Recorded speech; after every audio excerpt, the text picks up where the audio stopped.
5, 4, 3, 2, 1. People of the world, hello and welcome to Marketing as a Foreign Language this gorgeous September 10th, right here in Las Vegas, Nevada. I'm enjoying the weather. It's good stuff today on the show. Facebook returns to its roots with Campus, a college student-only social network. Another Facebook worker quits in disgust. He's over it, saying the company is on the wrong side of history. He's out. TikTok leads social app downloads again in August. How is that even possible with its potential sale perhaps forthcoming? Facebook announces new limits on how many ads pages can run concurrently from social media today. And last but not least, Facebook ordered to stop sending European user data to the US. They are all about the privacy over in Europe. Who can blame them? Show starts now.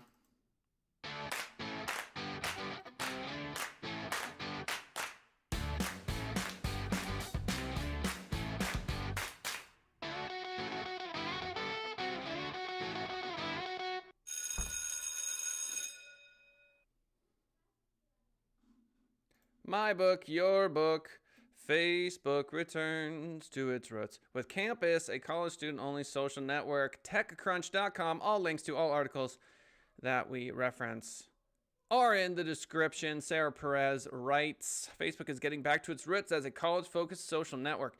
The company announced today the launch of a new social networking platform, Facebook Campus, which offers college students a private place to connect with classmates, join groups, discover upcoming campus events, get updates from their school's administration, and chat with other students from their dorm, clubs, or any other campus group. Well, we've done it. We've solved all of the world's problems right here. Facebook Campus.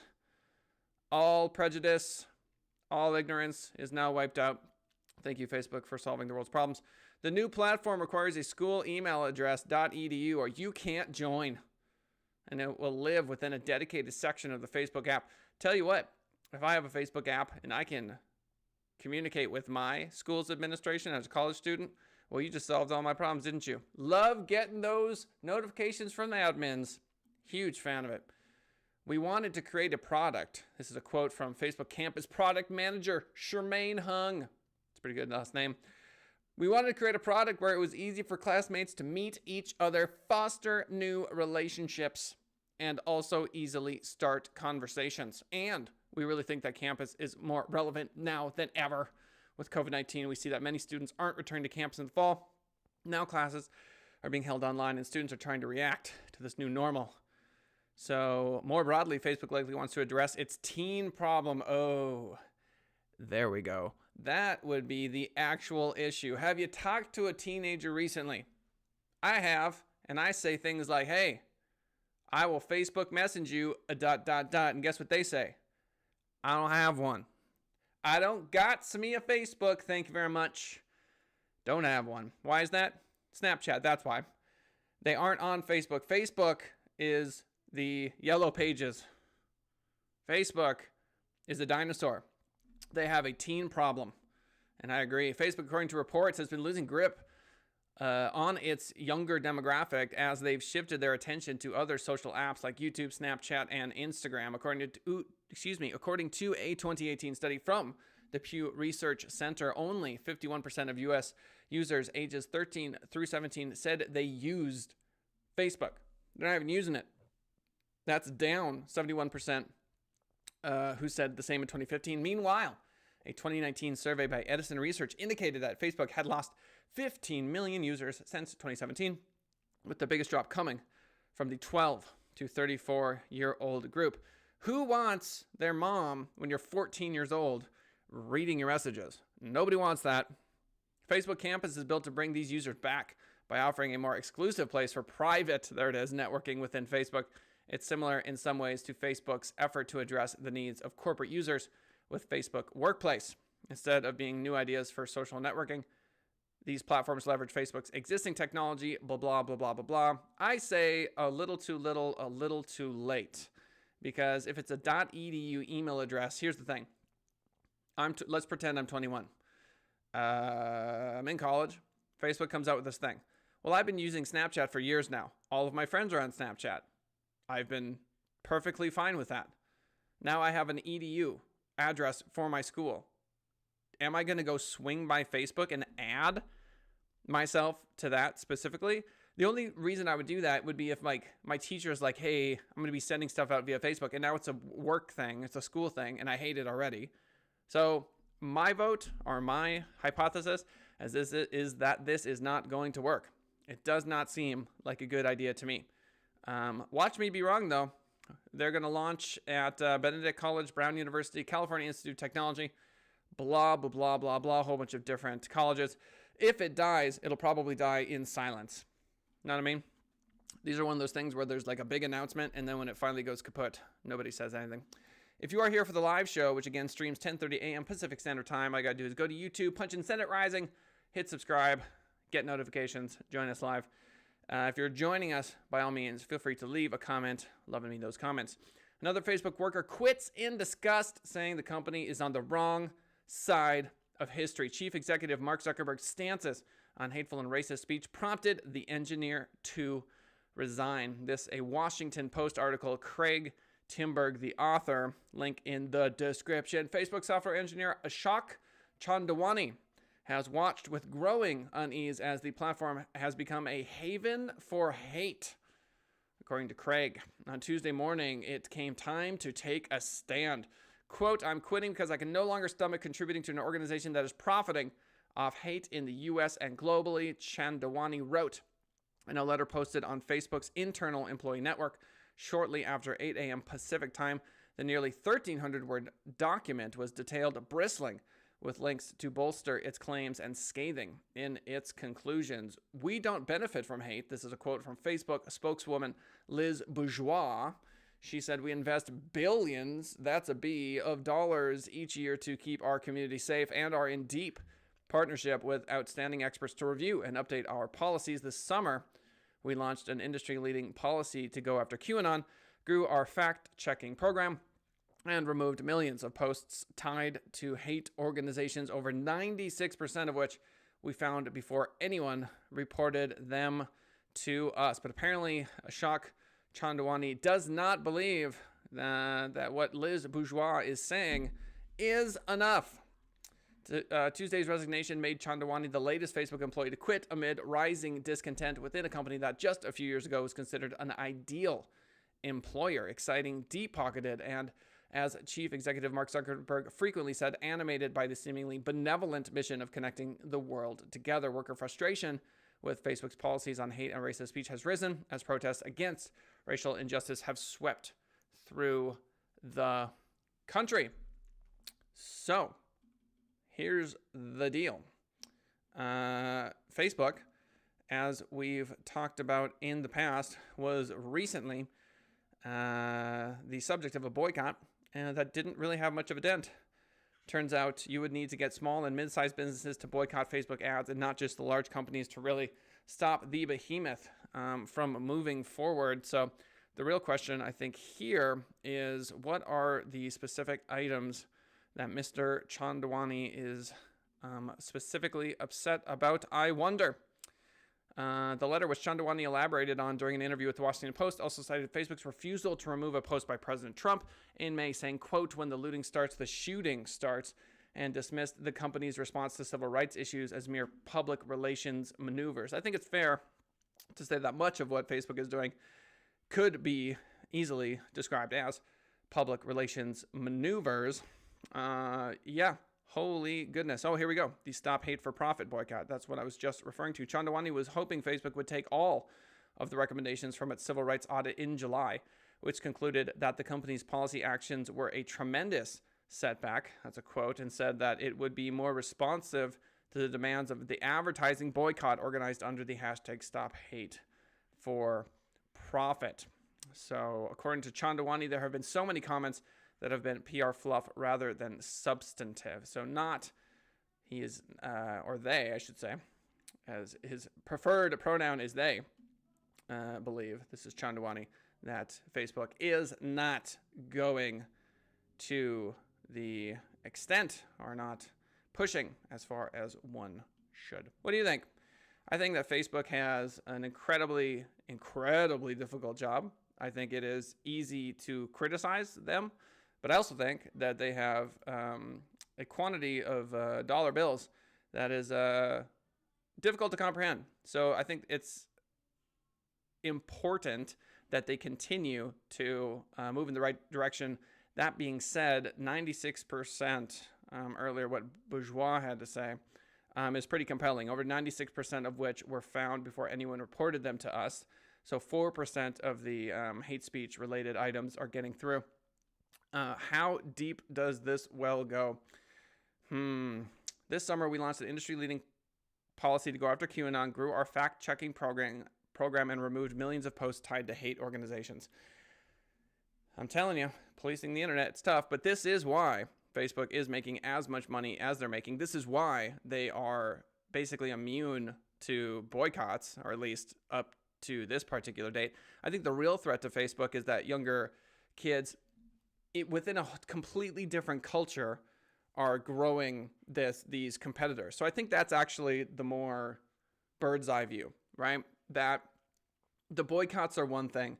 The people that I think would agree with Ashok Chandwani are probably on Snapchat, where there's probably a whole different vibe, a whole different culture. I think Facebook, because it's filled with older folks, tends to see things in a certain light. And I think the younger social media crowd tends to see things in a certain light. And I think culturally, they're two very different platforms. That isn't to say that if I saw some KKK post on Facebook, I would think this is obviously ridiculous. Why is this here? To me, that's fairly self-evident. I wonder what Chandwani has to say just about the quantity. Perhaps that's the issue, or perhaps it's the current administration and Chandwani's anger towards them. TikTok leads social app downloads again in August. Andrew Hutchinson with Social Media Today writes, despite ongoing questions about its future, amid negotiations over its sale to a U.S. company to adhere with a U.S. government order, TikTok was once again the most downloaded non-gaming app in August 2020, according to new data from Sensor Tower, with the short-form video app continuing to gain momentum in more regions. This is nuts. Overall downloads, App Store downloads, and Google Play downloads, #1 TikTok across the board. It just does not appear that the users care or understand or know that there are major issues and the potential ban in the United States. As reported by Sensor Tower, TikTok was the most downloaded non-gaming app worldwide for August 2020, with more than 63.3 million installs, which represented a 1.6% increase from August of 2019. The countries with the most installs of the app during this period were Indonesia at 11% of its total downloads and Brazil at 9%. Up until now, India, the US, and Turkey have been TikTok's biggest markets. The numbers here show that the app is still catching on in more regions, which is keeping it atop the download charts despite the ban in India and the noted uncertainty in the US. So, what is going to happen with TikTok? Would I spend money on TikTok advertising as a USA-based company today? No, absolutely not. Facebook announces new limits on how many ad pages can run concurrently. This from Social Media Today, link in the description. After announcing a coming limit on how many ads a business page can run at any given time in November of last year, Facebook has now outlined exactly how its new regulations will apply, with 4 tiers of advertiser categories that will define how many ads each can run concurrently. So apparently Facebook getting a little bugged with companies running too many different kinds of ads. Facebook says will help maximize ad performance. They believe that too many ads, not so good. Quote, when an advertiser runs too many ads at once, each ad delivers less often. This means that fewer ads exit the learning phase and more budget is spent before the delivery system can optimize performance. That's worth reading again. So if you're running Facebook ads, apparently when an advertiser runs too many ads at once, each ad delivers less often. This means that fewer ads exist in the learning phase. So you really want to maximize the learning phase. They believe in their AI, I guess you could say. and more budget is spent before the delivery system can optimize performance. Okay, it's all about that learning phase.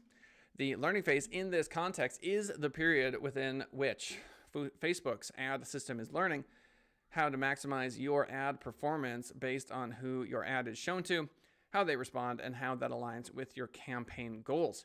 During the learning phase, the delivery system is exploring the best way to deliver your ad set, so performance is less stable and cost per acquisition is usually worse. So that learning phase, I guess the easiest takeaway I can come up with is garbage. Learning phase equals bad because the quote delivery system is exploring the best way to deliver your ad set. Essentially, you need to run your Facebook ads for a period of time to see optimal results. And when advertisers run lots of ads at the same time, Facebook says that many promotions never get that chance. Quote, we discovered that 4 in 10 running ads fail to exit the learning phase. Oh me, oh my. And many of these ads come from advertisers running too many ads at the same time. For this reason, we're implementing a limit on the number of ads each page can run at once. So really, at the end of the day, Facebook trying to provide a better product, which in turn will drive more revenue for them, obviously, because if you're seeing return on investment from your Facebook ads, even if there is a somewhat restrictive rule they've set in place, if that rule garners more dollars, more return on investment, then I suppose you could make the argument that people will be more likely to use the Facebook ad campaigns in the future. Facebook's almost limitless ad targeting and customization options provide huge advantages, but it can also be tempting to constantly tinker with the details as you see the results come in. Especially if you're running many ad variants, according to Facebook's data, that's problematic, which is why it's implementing new limits on how many ads you can run. Oh my goodness. But here you go. Don't worry. According to Mr. Hutchinson with Social Media Today, the limits are pretty generous. Advertiser size, small to medium-sized pages, advertising less than $100,000 in their highest spending month in the last 12 months are able to run 250 ads. So I was thinking like 4 or 10 or 20. No, 250. And then you get to like medium-sized pages can do 1,000 ads. So this to me is kind of ridiculous. So they put a small cap on ads. All right, whoop-de-doo. Facebook ordered to stop sending European user data to the US. Again, Social Media Today, again, Mr. Andrew Hutchinson. Things in the digital realm could be set to get significantly more complex amid rising concerns over digital data surveillance and how information on citizens in different nations can be utilized by government groups. According to a new report from the Wall Street Journal, a European Union privacy regulator has sent Facebook a preliminary order to suspend data transfers to the US about its EU users. So the European Union privacy regulators said, hey, Facebook, tell you what, we're going to go ahead and have you not send data to the United States from Europe. The report suggests that EU officials are concerned about potential surveillance practices by the U.S. government and are looking to limit such by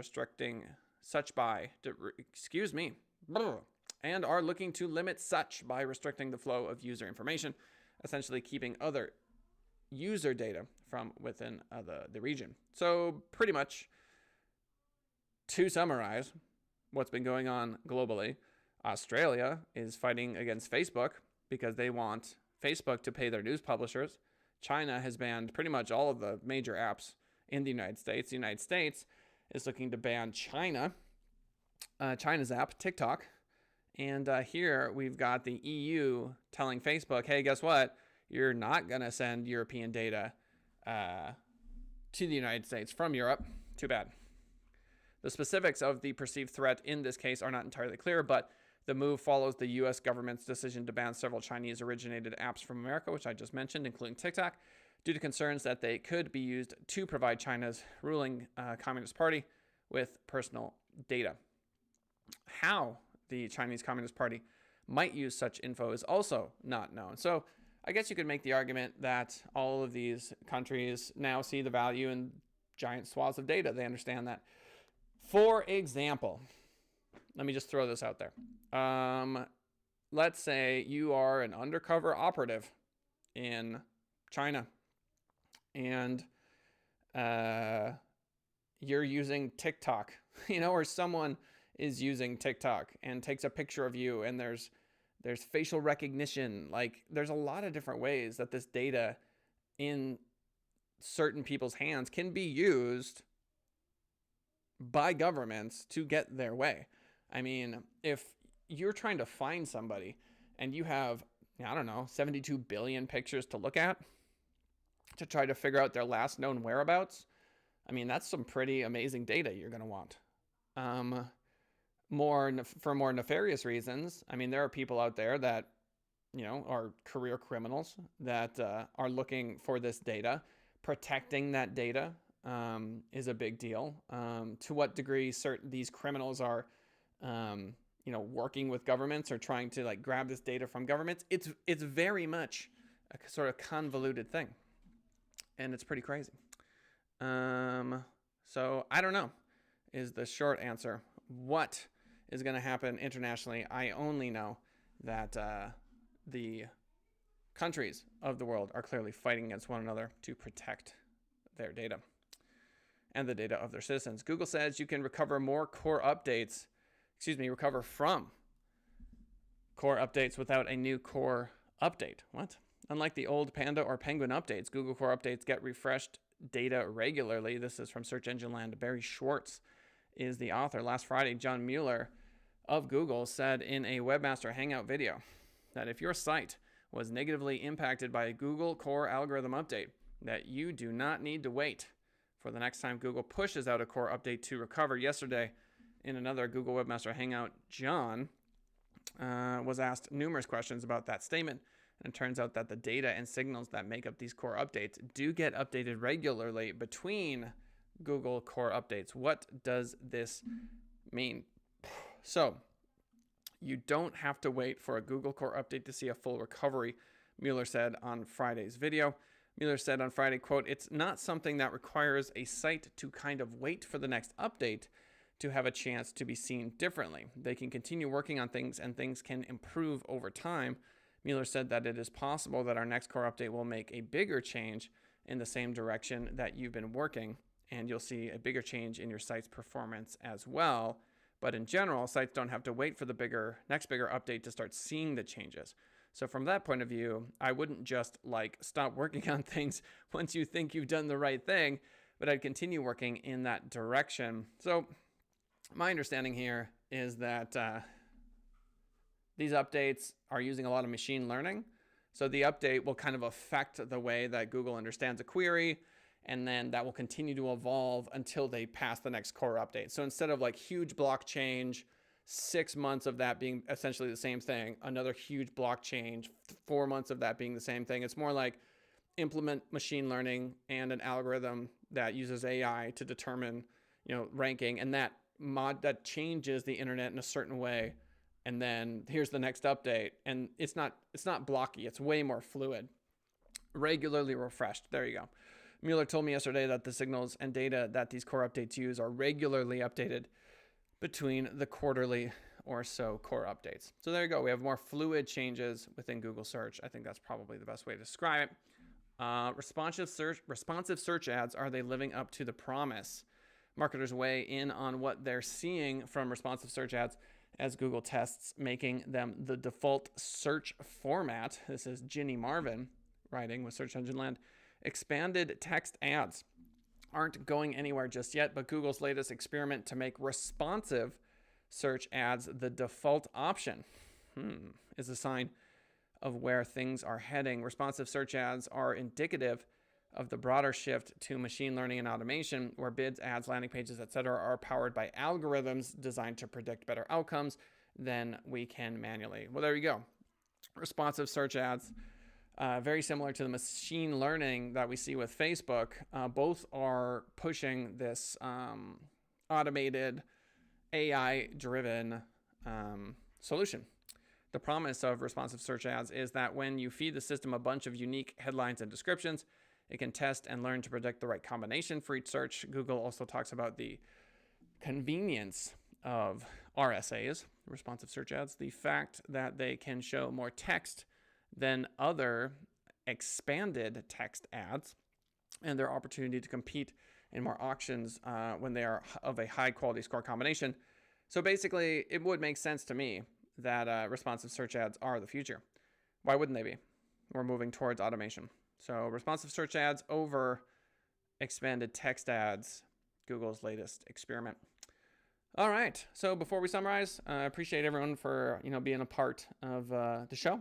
If you're watching us on YouTube, fantastic. Hit the like button, por favor. If you are listening to us on a podcast, that's been growing a lot lately. We genuinely appreciate you doing that. If you want to reach out to me or even set up a meeting to chat with me, all you got to do is send an email to info@senditrising.com. Again, I am the owner of Send It Rising Internet Marketing, a Las Vegas-based international marketing company with some pretty amazing people here. In summary, Facebook returns to its roots with Campus, a college student-only network. All right, good for them. Do I think it's going to work? Nope. Chandawani is over it. Over Facebook. He's leaving. Is that enough to cause some sort of change? Who knows? TikTok leads social app downloads again in August. Doesn't seem to matter that governments are fighting against TikTok. It continues to grow. Facebook announces new limits. Yeah, but the limits are 250 ads for a small company, so whoop-de-doo. European, EU folks telling Facebook, hey, we're not going to send you data. It's part of the ongoing intercontinental conflict of different governments fighting for privacy in regards to social media. Turns out that core updates are fluid, which is to say they aren't big blocky changes that last months, but because they're based on artificial intelligence, that these particular updates might raise your rankings, lower your rankings, raise them again, lower them again, all within the same update, because again, the machine learning is continuous, you could say, cumulative. And last but not least, RSAs are probably the future of Google ads, whereas expanded text ads are probably going by way of the dinosaur. Ladies and gentlemen, thanks so much for swinging on by. We appreciate it. Hopefully we'll see you tomorrow, 10:30 a.m. Pacific Standard Time, right here live on YouTube. Thanks so much. We'll see you mañana.